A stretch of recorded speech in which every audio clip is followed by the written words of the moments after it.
থাকো তাইলে গেলাম। ঠিক আছে স্যার। যাক, গরুগুলা দালালদের হাতে হলেও তো বিক্রি করতে পারলাম। কিরে রতন, বুঝলাম না কিছু। আশিক কি ধান্দাটা দিতে পারবে?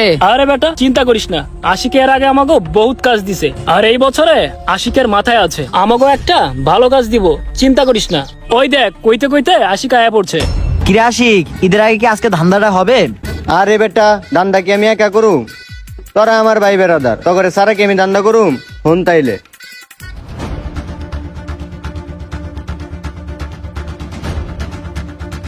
আচ্ছা ঠিক আছে, যা তাইলে তোরা দান্দাটা কর, আমি আইতাছি। ঠিক আছে।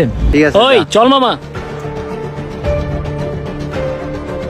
যাক, টাকাগুলো গামছার নিচে ভরতে পারছি, এখন একটু টেনশন মুক্ত হইলাম।